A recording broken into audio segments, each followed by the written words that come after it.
असुरों के हाथ लग गए हो, फिर भी तुम्हें भय नहीं लग रहा? कहा था ना, भय उसे लगता है जो अज्ञानी हो। और वैसे भी हमारी रक्षा भगवान नारायण का दायित्व है। तुम जिस गुफा में हो वहां तुम्हारा नारायण भी तुम्हें ढूंढ नहीं सकता। अब तुम असुरों की संपत्ति हो।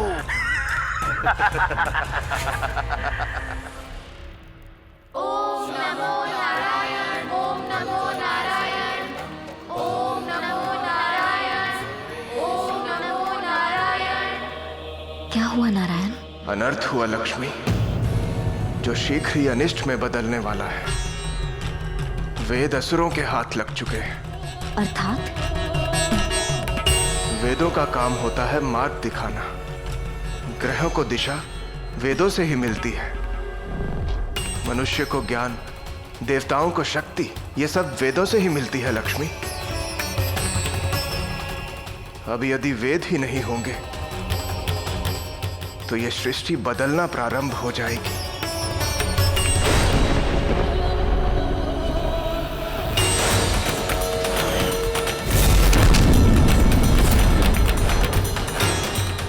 और ये संकेत होगा महादेव के लिए। विध्वंस विध्वंस।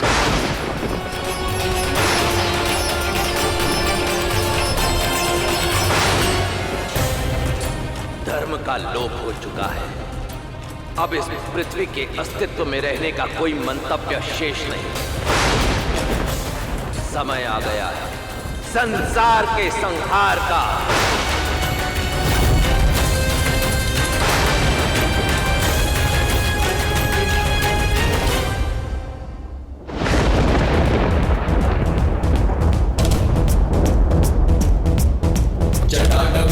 जल प्रवाह पावितस्थले कलेवलम्ब्य लंबितां भुजंगतुंगमालिकाम् डमड्डमड्डमड्डमन्निनादवड्डमर्वयं चकार चण्डताण्डवं तनोतु नः शिवः शिवम् जटाकटाः संभ्रमं भ्रमं निलिप्पनिर्झरी विलोलविच्छवल्लरी विराजमानमूर्धनि महादेव का तांडव आरंभ हो चुका है। आपको उन्हें रोकना होगा, अन्यथा प्रलय आ जाएगा। वे अपना कर्तव्य पूर्ण करने जा रहे हैं। अब उन्हें रोकना असंभव है।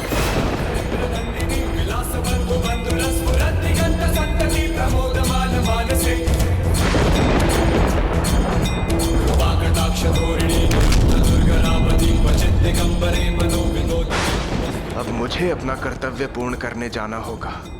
अर्थात? सृष्टि का संचालक, संतुलन बनाने जाना होगा। समय आ गया है हमारे विछोह का।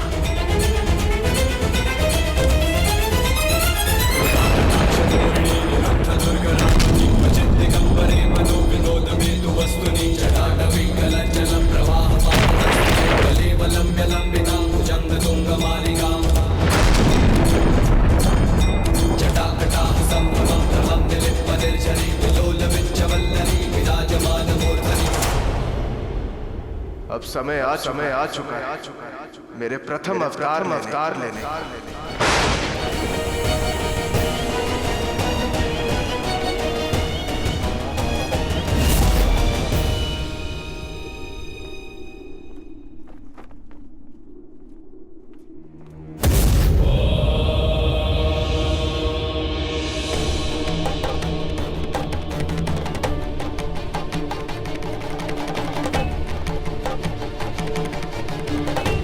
हे आराध्य, यदि आप मुझे यहाँ रोकने के अभिप्राय से आए हैं तो मैं आपको स्मरण कराना चाहता हूँ कि मैं केवल आपकी वाणी और अपने कर्तव्य का पालन मात्र कर रहा हूँ। हर कल्प के अंत में सृष्टि का विनाश होता है और नए कल्प में हम तीनों मिलकर फिर से सृष्टि बनाते हैं, जिसका निर्माण आप करते हैं और मैं उसे संतुलित रखता हूँ। और जब संतुलन मेरे वश से बाहर हो जाए तो महेश उसका विध्वंस करते हैं। जिन वेदों के आधार पर पृथ्वी टिकी हुई थी वो अब नहीं रहे। धर्म का लोप हो चुका है अधर्म उत्थान पर है। समय आ गया है नारायण, जब इस धरती का संहार कर दिया जाए। मैं आपके कर्म में हस्तक्षेप नहीं करूंगा महादेव, परंतु यह भी आपका ही धर्म है कि मुझे मेरे कर्तव्य का पालन करने दें। विनाश एक क्षण में हो सकता है, परंतु निर्माण में समय लगता है। असुरों के दुस्साहस और देवताओं की भूल का दंड मनुष्य जाति को भुगतना पड़े, ये न्याय नहीं। इसलिए मेरा आपसे अनुरोध है कि मेरा पालन करता धर्म निभाने के लिए मुझे 7 दिन का समय दीजिए। वेदों की पुनः स्थापना और मनुष्य तथा अन्य जीवों के बीच के रक्षण का अवसर दीजिए।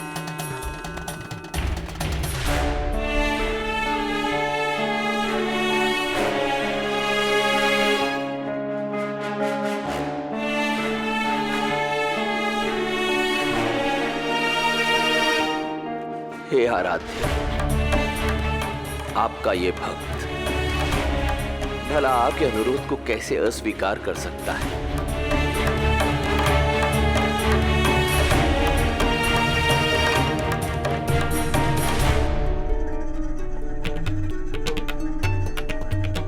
हे नारायण,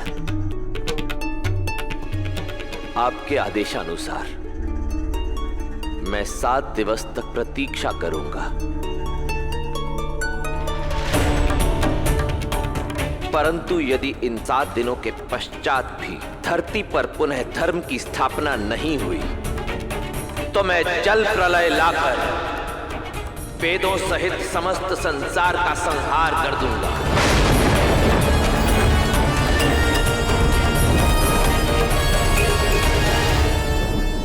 केवल 7 दिन? ये तो बहुत कम समय था ना ब्रह्मदेव। एक ओर सागर के गहराइयों से मधु केटप को निकालना और दूसरी ओर प्रलय से सृष्टि की रक्षा करना। तब तो नारायण तो तुरंत ही पृथ्वी की ओर चले गए होंगे ना? नहीं सृष्टि, नारायण प्रतीक्षा कर रहे थे। जब आपने पृथ्वी पर जाने का निर्णय ले ही लिया है, अब प्रतीक्षा कैसी?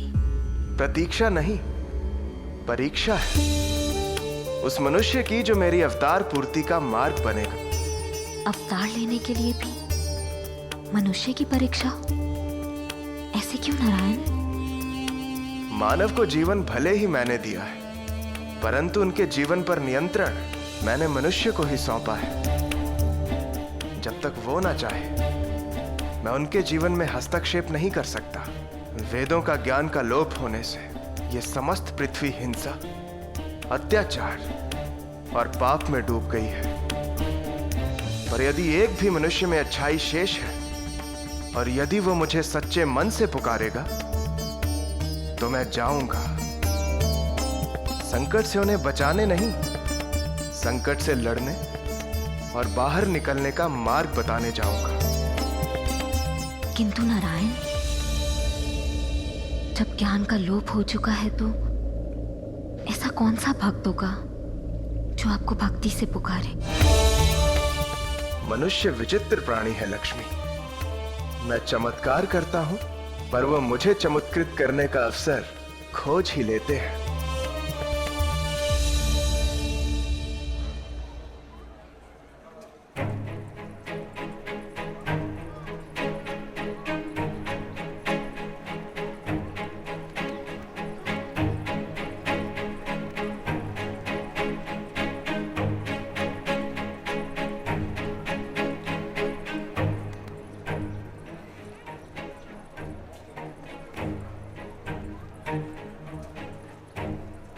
ऐसा मत कहिए पुरोहित जी, मेरा पुत्र व्याधि से ग्रस्त है।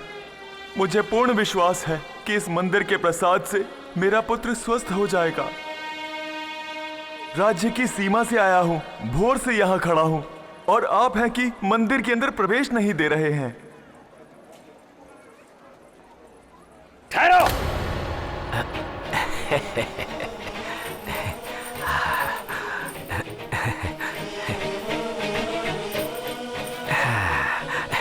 आइए।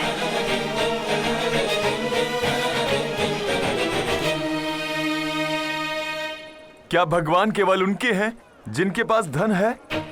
क्या नारायण हम जैसे निर्धन के नहीं? भगवान को कौन मिलेगा ये निश्चित हम करेंगे। जब देखो चले आते हैं मांगने के लिए। अरे भगवान का दर्शन वो पाएगा जो वहाँ कुछ न कुछ चढ़ाएगा। जाओ यहाँ से। भगवान तो सबको कुछ न कुछ देता है पुरोहित जी। भगवान के नाम का चढ़ावा आप ले रहे हैं? क्या धर्म का लोप हो गया है? अरे मूर्ख जीव, आज की दशा में धन ही सबसे बड़ा धर्म है। वो देखो, जल को कभी बिकते हुए देखा है? वो व्यक्ति जल पिलाने के दाम ले रहा है और यहाँ ईश्वर पर चढ़ाए जाने वाला पुष्प बिक रहा है।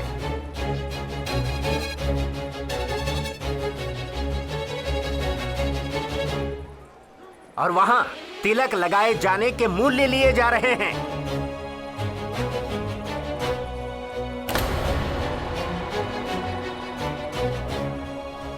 और वो देखो, मंदिर में भगवान के दर्शन के बहाने आए हुए व्यक्ति कन्याओं के साथ अभद्र व्यवहार कर रहे हैं और उन्हें कुदृष्टि से देख रहे हैं। और हमारा राजा महान मनु, उसे तो इस बात का ज्ञान ही नहीं है कि धर्म की जड़ में अधर्म का दीमक लग चुका है। आज अधर्म ही धर्म बन गया है। जाओ।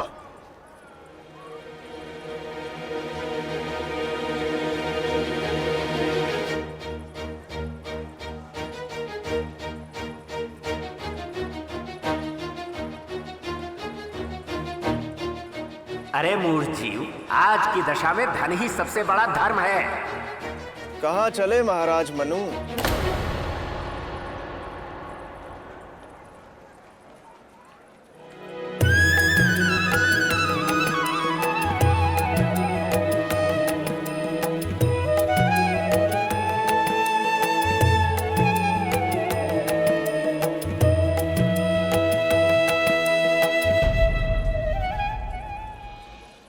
कैसे पहचाना तुमने मुझे? अब राज्य में इतना अधर्म बढ़ने के बाद किसी के मुख में इतनी चिंता हो तो वो तो राजा ही हो सकता है ना। जब पहचान ही लिया तो रोका क्यों? मैं महल जाके सब ठीक कर दूंगा, सेना भेजूंगा, दंड दूंगा सबको। दंड तो आप तन को देंगे, पर जो मन में मैल है उसका क्या?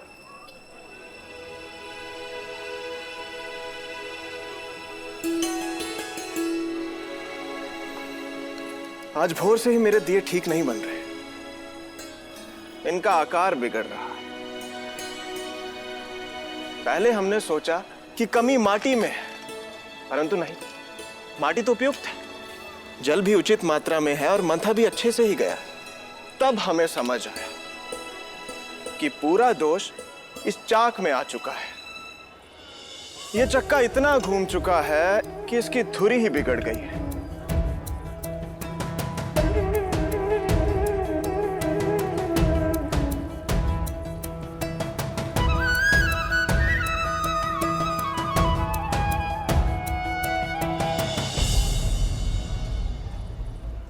अब या तो मैं चक्का दूसरा लाऊं या इसकी धुरी को ही ठीक कर दूं।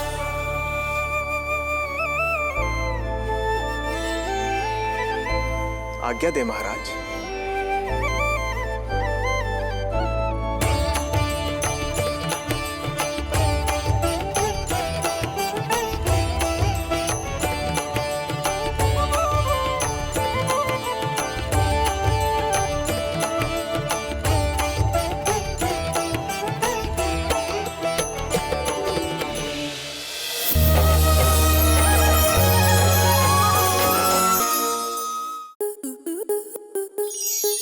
स्टार प्लस के ऐसे ही और बेहतरीन लम्हे देखने के लिए सब्सक्राइब करें हमारे YouTube चैनल को।